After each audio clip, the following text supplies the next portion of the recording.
father of Jacob. So the Edomites and the Israelites were also related. Now this is a perfect opportunity to enter the promised land, because the stage is set. The only people that stand between us and the promised land are our cousins. So this is the best time to get in. Are you listening to me, church? Oh, brothers and sisters, it's a perfect opportunity. But listen to this. Moses, realizing that his relatives, their territory stood between them and the promised land. For almost 40 years we walked this wilderness. Now we have an opportunity to get in, because our blood relatives, members of our lineage, stand between us and the promised land. And so Moses gathered his servants and he said, hey, go up to the king of Edom and say to him that we just want to pass through. Yeah, all right. That's all we want to do, pass through and enter the promised land. Our dream will become a reality. This dream that our fathers dreamt of, this dream that prophets prophesied, will finally become a reality. Just allow us, cousins, to pass through, and we will enter the promised land. Come with me to Numbers 20:17. Moses sent his servants, tell the Edomites king that we want to pass through because we want to get home safely. We want to sing songs of rejoicing. We want to be able to sacrifice our victory. At last we would have made it into the promised land. Ask the king of Edom for permission for us to go through. Oh, Numbers 20:17. What it says there? Everybody, what it says there, read. Let us pass, I pray, through thy country. We will not pass through the fields or through the vineyard. Neither will we drink of the water of the wells. We will go by the king's highway. We will not turn to the right hand nor to the left until we have passed by thy borders. Hold on. Moses sent the message. Moses said, listen, please allow us to pass through. We will not pass through any field or any vineyard. We will not drink water from any well. We will just travel along the king's highway, and we will not turn to the right nor will we turn to the left until we would have passed through your territory. All we want is to pass through. The Bible tells us they're cousins. The Edomites responded to their king. Read with me verse 18. Everybody, what it says. And Edom said unto him. No, you have to give me the mic, Elmer. What it says? And Edom said unto him, Thou shalt not pass by me, lest I come out against thee with the sword. Lord have mercy. The Edomites responded, you may not pass through here. If you only pass through, we will attack you with the sword. In other words, we may be relatives, yes, but we will kill you. We will be relatives, yes, but we will destroy you. We may be relatives, yes, but we will keep you back. You dare not pass through. How can blood relatives be so cruel to each other? Moses could not have understood nor accepted their response, and so Moses could not have understood how relatives could have dealt so harshly with us. And so Moses sent again. He sent again, pleading to pass through. Read verse 19 for me, everybody.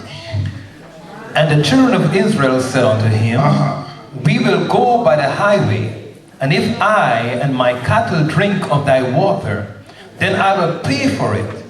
I will only, without doing anything else, go through on my feet. Lord have mercy.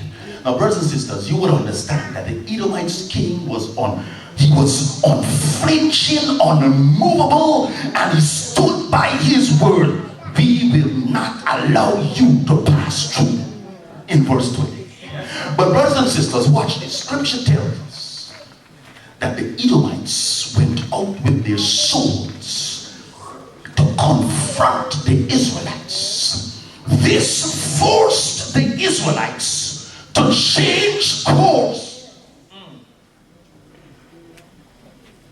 And so, brothers and sisters, what was just a short distance just to pass through their country, what was hours away became more years, because the historians tell us that at that point there was no other road or prepared pathway to the promised land. The only option they had was to pass through the bare desert. Church, I said the only option they had was to grab their children, their women and cattle and walk through the bare desert with their terrible sandstorms and the loose sand and little water and little or no vegetation. Can you imagine, church, with me the predicament is the Israelites found themselves in? Oh, their goal, the promised land, was just a stone throw away.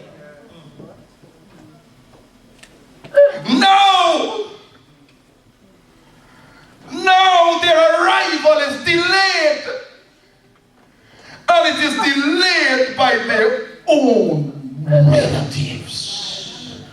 Oh, brothers and sisters, the Israelites felt discouraged. The Israelites got frustrated.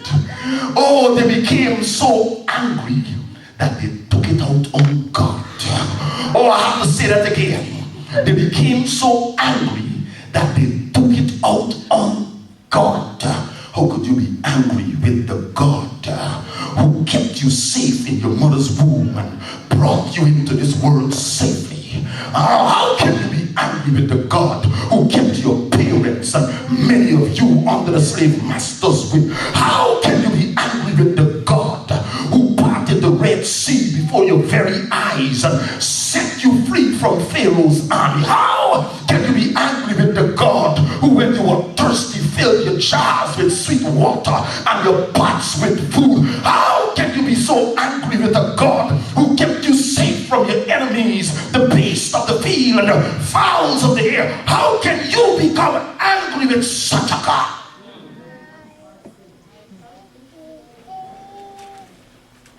Church, be careful with the extent to which your frustration and impatience can bring you. I'll say it again. Be careful with the extent to which your disappointments and your frustration can bring you. Some of us are so frustrated with life, frustrated with our financial situation, frustrated with our family situation, frustrated with our job situation, that we do things we should not do. Are you listening to me? We are so frustrated with our kids, so frustrated with everybody, that we are driven to do things that we should not do. And oh, some of us even become angry with God. Oh, maybe, just maybe, a loved one passed away. You pray, God, do something, God. You served him faithfully. You worked for the church. You returned your tithes and offering. You did your best. But yeah, your loved one passed away, and now you are mad with God.